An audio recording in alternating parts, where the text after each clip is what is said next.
Hey, what's up everyone? In today's video I have another Tesa lock for you, and it's the Tesa TX80.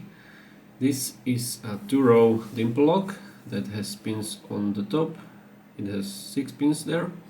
On the opposing side, on the bottom, it has 2 tiny pins, but they are not exactly opposing the chambers in the top. They are like in between. And it also has a little interactive element, so we have 3 layers of protection or of security. So let's take a look at the key. We can see our bitting for the top pins right here. We can see 2 cuts for the bottom pins, and we have an interactive element.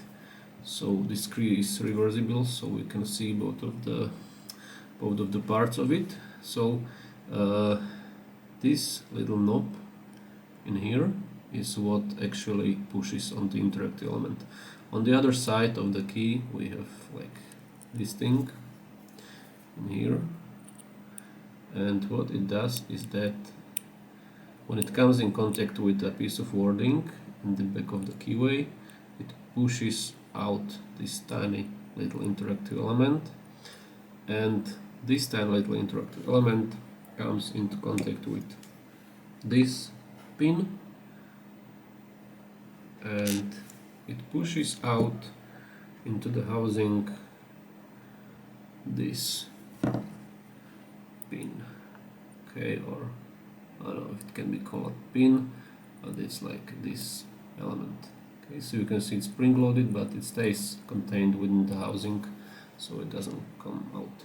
So I have the housing here, so I guess we can take a look at it. So we have 6 chambers right here, and on the other side we have 2 more for the bottom or the top pins. I don't know, I guess it depends how you look at it.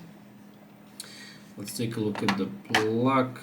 We have 6 pin chambers on the top, a lot of drill protection like on the sides, in the front, and this empty chamber belongs to the, let's call it, keeping of the interactive element wires and tweezers. So it basically sits here like this. You can see that it's a bit depressed, and when I insert the key,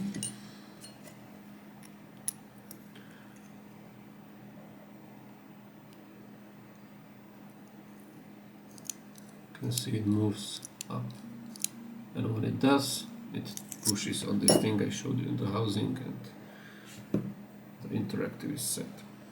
Okay, so let's take a look at the pins. We have basically all of these pins look like this. So same pins like the Tesa T60, sort of double serrated pins, but you do not feel the serrations, but they are tapered, and you definitely feel the tapering. So again, tapered experience, and the key pins look like this. It's pulled, but again, I did not feel any of this because it only comes into play if you're trying to overset. So if you're pushing too hard on an already set pin, I guess you might get counter rotation from these key pins. And the bottom pins, these are like the, let's call them key pins, this shape, so sort of a T shape like you see in the high pin count locks. And these are actually the drivers, very small pins, and the spring is contained, like they are conjoined somehow. So these are the bottom drivers, very small. And there's actually another nice thing I forgot to show you in the plug, that yeah, 2 chambers for the bottom pins, and actually these chambers are overmilled. There's like tiny bit of overmilling in there.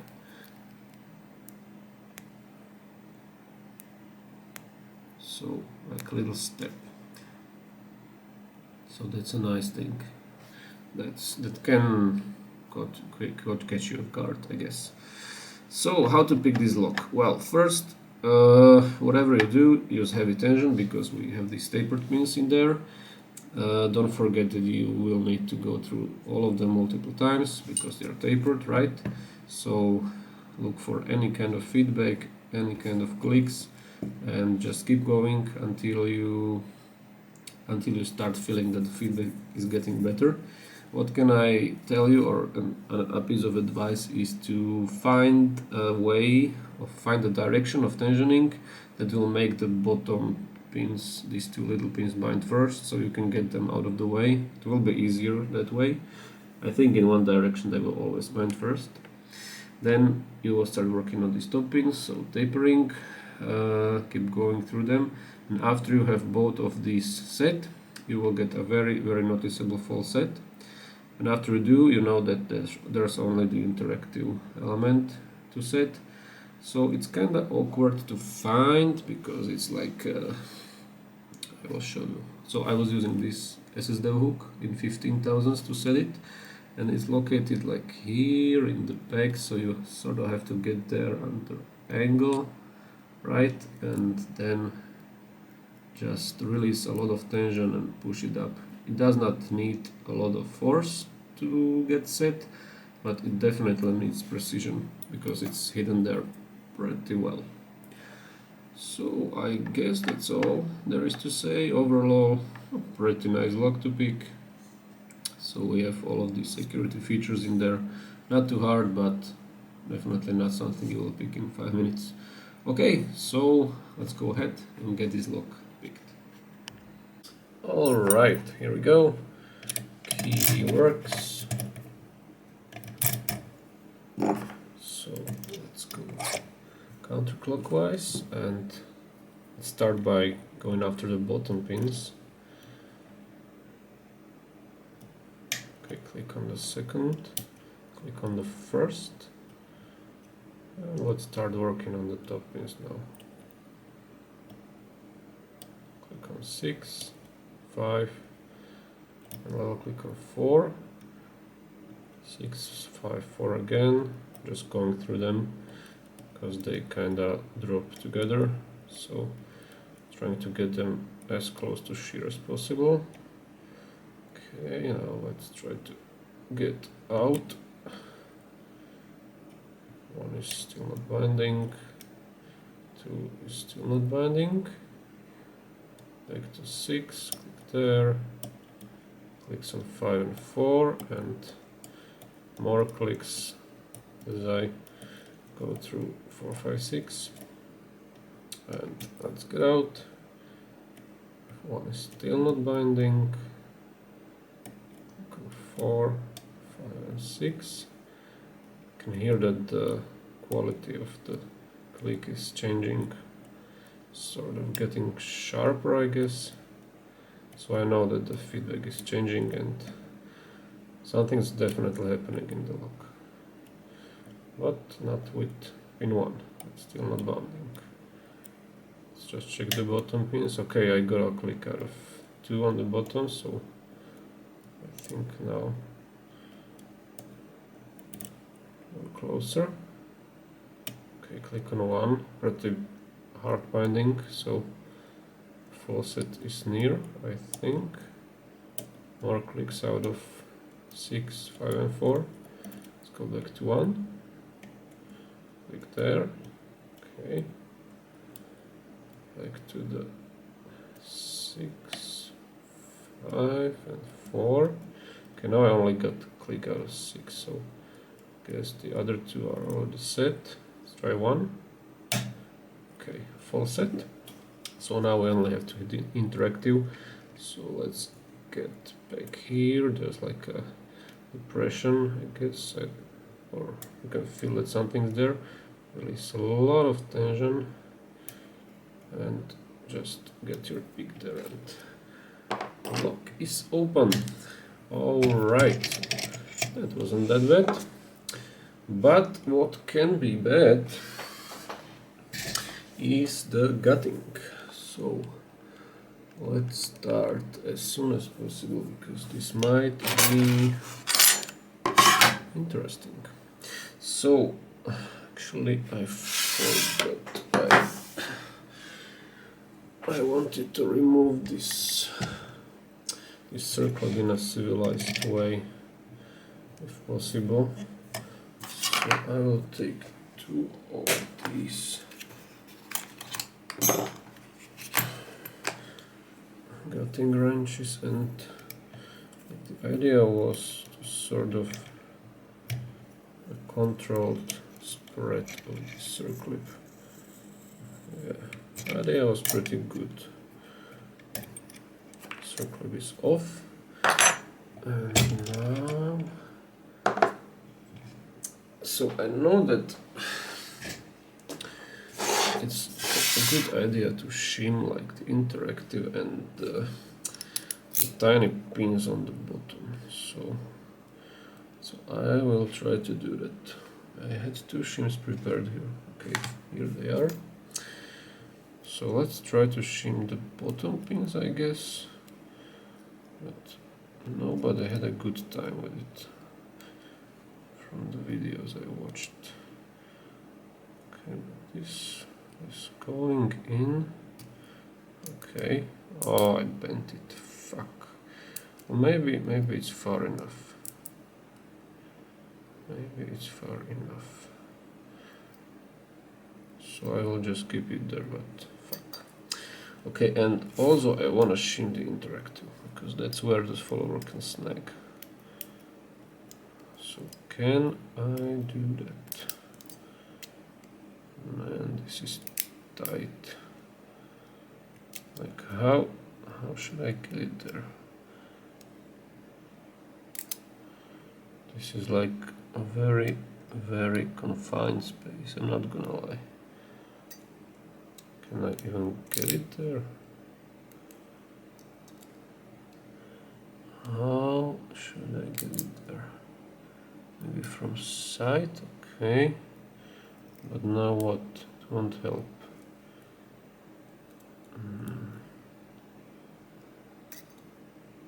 Okay, it's coming in. Okay, I guess this might work. I don't think it will, but yeah, I made the effort, so that counts. Okay, well, now will come the moment of truth.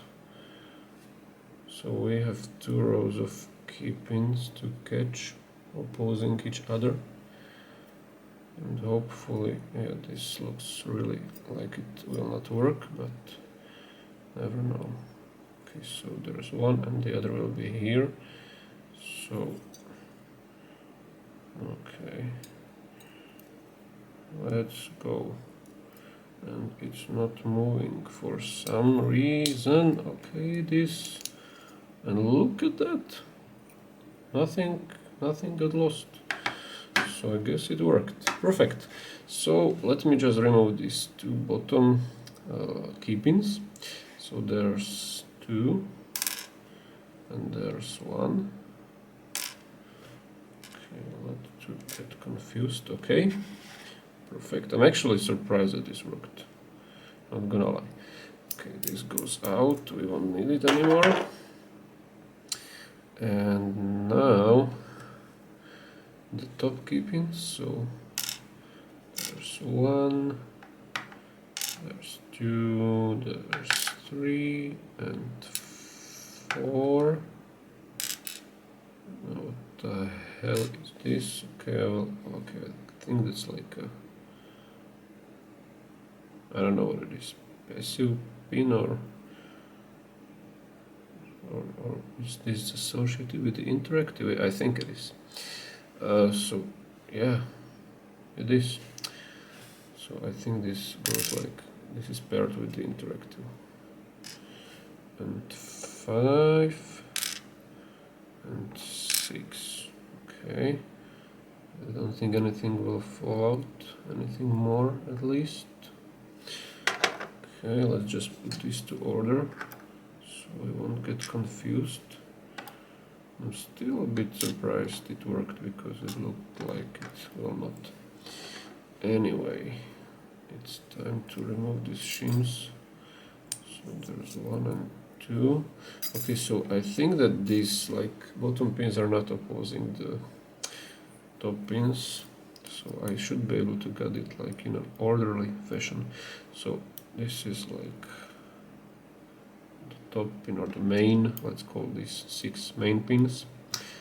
1, and I'm looking on the top of the housing, so there's 2, and now should come the secondary little pin. Yes, it does. So this is like the first one, and this is 3, and okay, 4. What comes first? Yeah, I think the big one comes first. 4. Now the tiny pin. Yes, sir. Okay, and this will be easy now, because we only have 5 and we have 6. And really, look at that. We made it without, almost without any surprises. So let's just dump these springs. That's all. Perfect. Perfect. Look at the smooth gutting.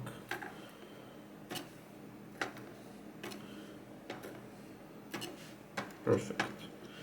Everything is out, even this tiny interactive piece, and yeah, nice. That's it. So just a little close up.